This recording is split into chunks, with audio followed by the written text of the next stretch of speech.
Hi everyone, कैसे हो आप सब। आज की वीडियो में हम लोग सीखेंगे इलेक्ट्रिसिटी के बारे में बिल्कुल बेसिक से कि क्या इलेक्ट्रिसिटी क्या होता है, इसकी एसआई यूनिट क्या होती है, ये क्यों फ्लो करता है। ठीक है, तो शुरू करते हैं। तो सबसे पहला टर्म है इलेक्ट्रिसिटी। इलेक्ट्रिसिटी को हम लोग करंट इलेक्ट्रिसिटी भी बोलते हैं। ठीक है, इसको करंट इलेक्ट्रिसिटी भी बोलते हैं। तो करंट का मतलब क्या होता है, जब कोई भी चीज़ फ्लो करने लगे तो उसको बोलते हैं करंट। जैसे वाटर फ्लो करे तो उसको वाटर करंट बोलेंगे।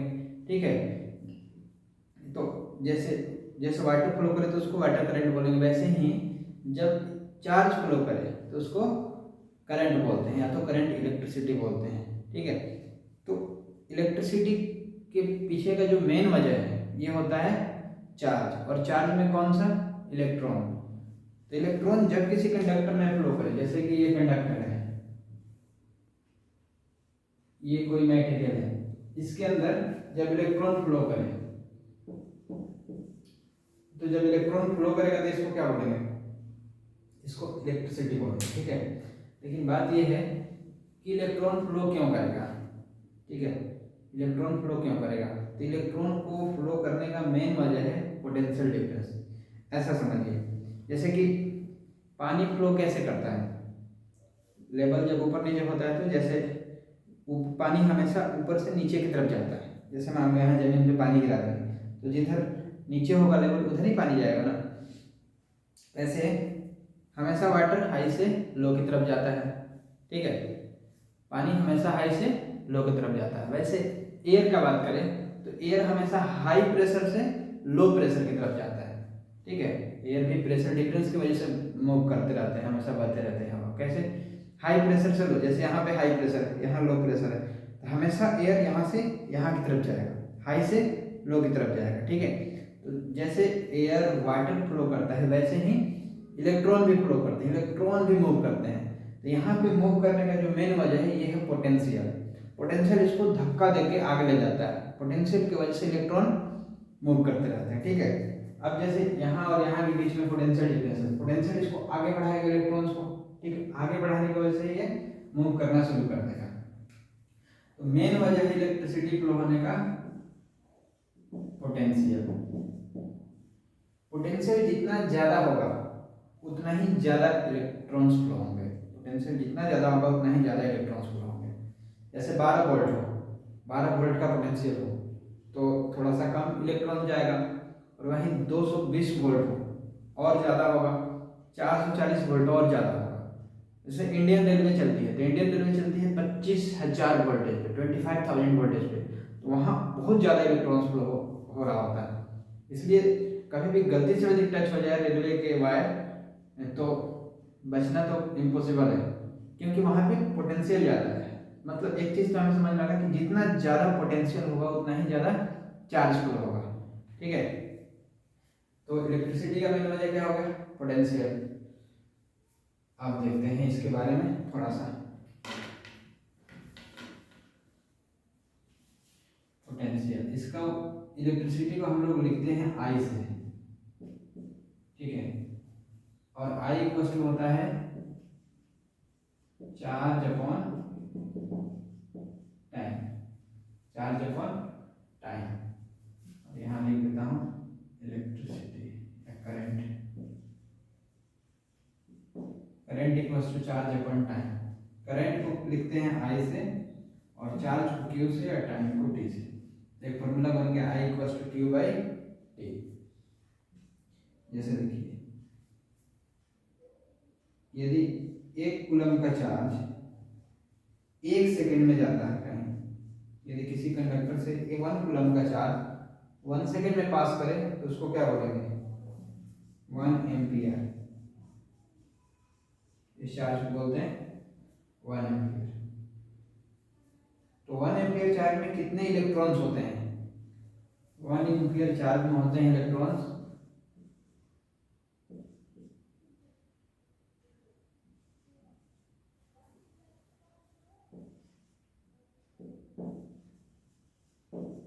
900। कितने जीरो हो गए, 1 2 3 4 5 6 7 8 16 जीरो, 6 to 5 पे। अब इसको गिन लीजिए कितना इलेक्ट्रॉन्स है। इतना सारा इलेक्ट्रॉन्स 1 सेकेंड के अंदर पास हो जाएगा। किसी को करंट लगता है 1 एम्पियर का तो उसके बॉडी से इतना ज़्यादा इलेक्ट्रॉन 625,000 इस पर 16 बार जीरो है, 16 टाइम्स इतने सारे इलेक्ट्रॉन्स उसकी बॉडी से पास होता है, इसलिए पूरा बॉडी हिल जाता है, समझ में नहीं आता है कुछ टाइम हुआ क्या, इतना जोर का झटका लगता है।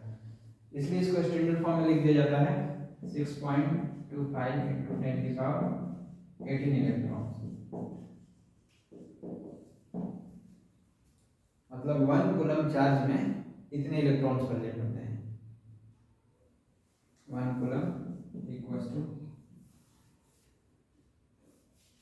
1 कूलम में इतने इलेक्ट्रॉन्स प्रेजेंट होते हैं, 6.25 इंटू 10⁻18 इलेक्ट्रॉन्स सिर्फ 1 कूलम चार्ज में, क्योंकि इलेक्ट्रॉन पे चार्ज बहुत कम होता है। एक इलेक्ट्रॉन में कितना चार्ज होता है, एक इलेक्ट्रॉन पे चार्ज होता है 1.6 इंटू 10⁻⁻19 कूलम, बहुत कम चार्ज होता है एक इलेक्ट्रॉन। तो इतने सारे इलेक्ट्रॉन्स जब मिलेंगे 6.25 इंटू 10⁻18 इतने सारे इलेक्ट्रॉन्स मिलके 1 कूलम के चार्ज बनाते हैं। और जब 1 कूलम का चार्ज किसी से 1 सेकेंड में पास होता है तो उसको बोलते हैं 1 एम्पियर। तो इलेक्ट्रिसिटी में इतना ही है कि करंट का फॉर्मूला क्या होता है, चार्ज अपॉन टाइम। चार्ज को Q से लिखते हैं, टाइम को T से लिखते हैं। तो I equals to Q by T, 1 coulomb 1 second, ये हो गया 1 एम्पियर, जिसका ऐसा यूनिट होता है एम्पियर। ये अब चार्ज भी जो है ना, ये चार्ज को हम लोग काउंट कर सकते हैं। कहने का मतलब कि जो चार्ज होगा ये इलेक्ट्रॉन्स की वजह से फ्लो होते हैं, तो हमेशा इलेक्ट्रॉन एक नंबर में होते हैं। कहने का मतलब ये है कि इलेक्ट्रॉन्स कभी फ्रैक्शन में नहीं हो सकता। जैसे कहीं पे बच्चे बैठे हैं तो बच्चे हमेशा 10 होंगे, 12 होंगे, 15 होंगे, 10.5 बच्चे होंगे क्या कभी, 10.5 तो कभी नहीं होगा। मोटा होगा तो भी एक ही काउंट होगा और पतला होगा तो भी एक ही काउंट होगा। तो जैसे आदमी का नंबर हमेशा नेचुरल नंबर होता है ना, ये कभी फ्रैक्शन में नहीं हो सकता है ना, आधा 1/4 ऐसे नहीं हो सकता। तो इलेक्ट्रॉन्स भी हमेशा इंटीजर होता है, मतलब या तो 1 इलेक्ट्रॉन ट्रांसफर होगा, या तो 2 होगा, या तो 3 होगा। मतलब ऐसे ही इलेक्ट्रॉन सीधा ट्रांसफर होगा। इलेक्ट्रॉन्स कभी भी ऐसा नहीं होगा कि आधा इलेक्ट्रॉन गया आधा यहाँ लग गया, क्योंकि वो खुद बहुत छोटा चार्ज है, कैसे टूटेगा। तो इसको बोलते हैं क्वांटाइजेशन ऑफ चार्ज। इसको मिटा, इसको बोलते हैं quantization of charge, Q equals to N। इसको बोलते हैं क्वांटाइजेशन ऑफ चार्ज। क्वांटाइजेशन मतलब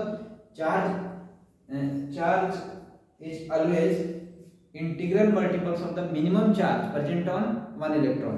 एक इलेक्ट्रॉन का कितना चार्ज प्रेजेंट होता है, एक इलेक्ट्रॉन पे चार्ज प्रेजेंट होता है 1.6 10⁻⁻19 कूलम चार्ज प्रेजेंट होता है, ठीक है। तो कभी भी जो ये होगा, इनका Q हो गया चार्ज, N हो गया नंबर, और ये हो गया charge on 1 electron minus 1.6 10⁻⁻19 coulomb, ये हो गया। तो ये हमेशा N होगा, हमेशा ये इंटीग्रल मल्टीपल होगा, ठीक है। हम लोग यहीं से निकाले हैं कि 1 कूलम में कितना इलेक्ट्रॉन्स प्रेजेंट होगा 1 कूलम में, ऐसे निकालते हैं। N इक्वल्स टू 1/1.6 इंटू 10⁻⁻19, ये ऊपर जाएगा तो हो गया, डेसिमल हटा दिया, ऊपर 10 नीचे 16 10⁻19, एक जीरो यहाँ रख लेते हैं, यही आ गया 6.2 इंटू 10⁻18 इलेक्ट्रॉन्स। मतलब 6 to 5 पे कितना जीरो, 16 टाइम्स जीरो। अभी इसको काउंट कर ले, इतने सारे इलेक्ट्रॉन्स मिलके 1 कूलम का चार्ज बनाता है। चार्ज को कैसे लिखते हैं, चार्ज को हम लोग Q से डिनोट करते हैं, और चार्ज कैसा यूनिट होता है कूलम, ठीक है। सो आज की वीडियो में इतना ही हम लोग देखेंगे, बाकी अब जो टॉपिक है नेक्स्ट वीडियो में हम लोग लेंगे। तब तक के लिए जय हिंद।